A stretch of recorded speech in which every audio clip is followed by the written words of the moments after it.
Okay, so some of you requested that I post the proportional reasoning discussion that we had in class. So here it is.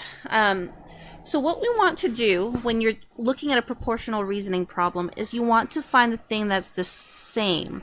So anything that's the same gets a 1. So you need to make sure you're associating these words together.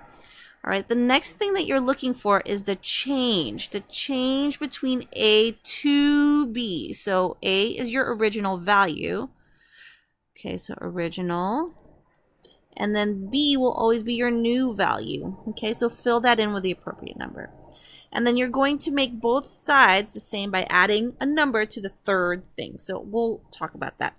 Okay, the last thing is what goes on the bottom line. Okay, so let's go look at some examples.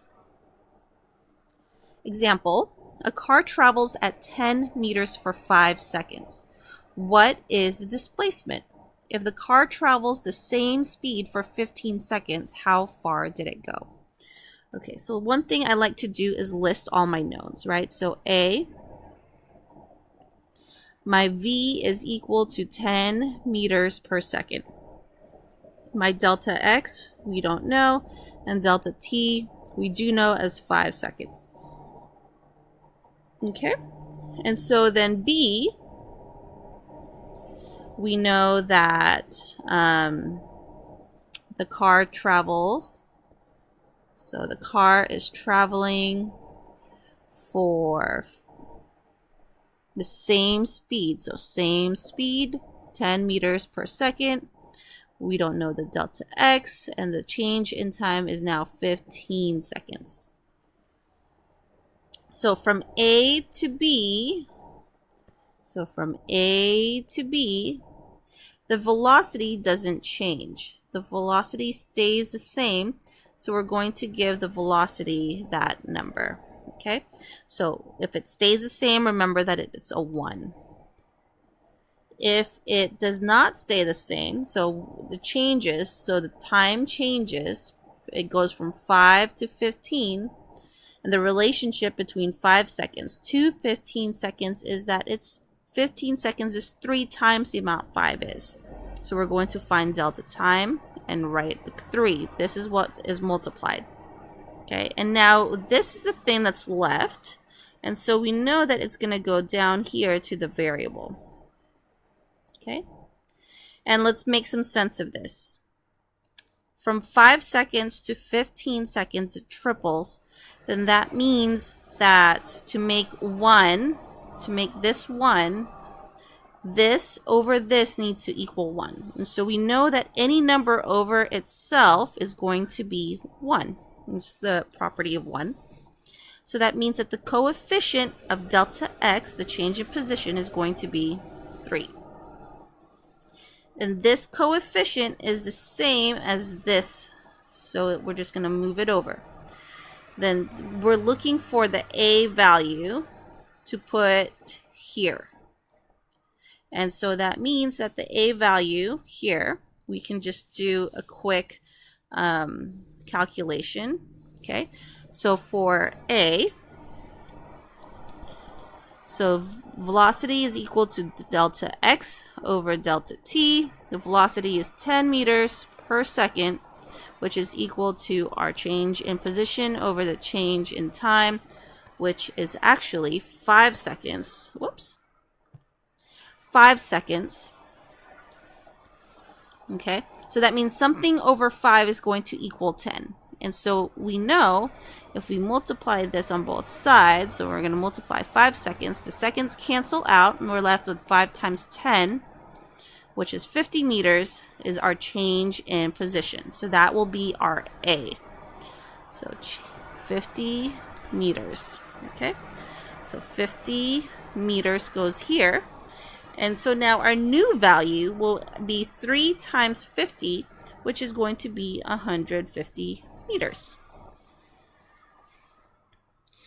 All right, so let's move on to the next problem.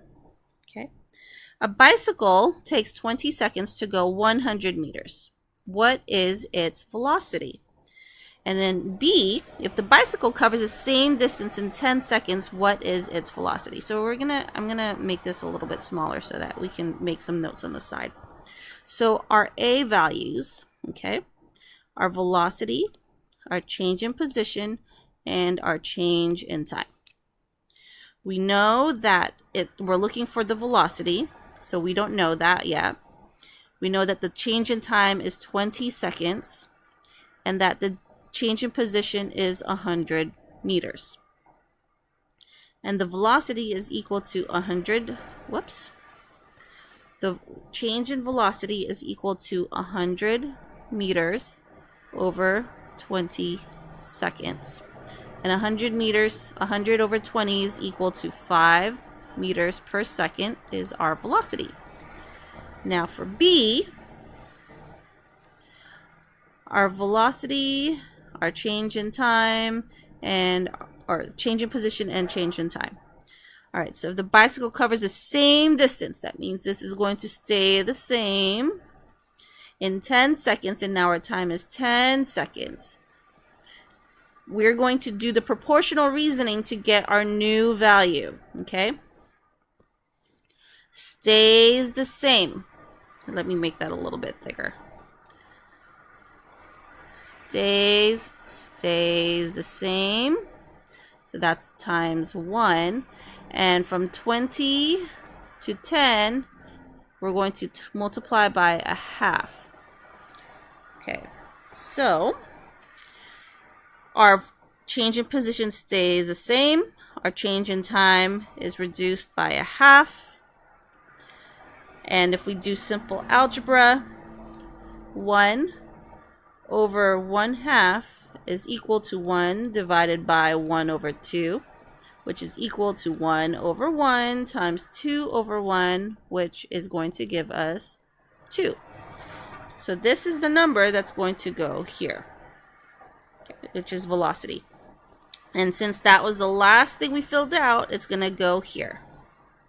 Okay, so velocity and the coefficient that accompanies it was 2. And this coefficient is just going to get transferred here. Our original value of velocity is this guy. So original value goes here.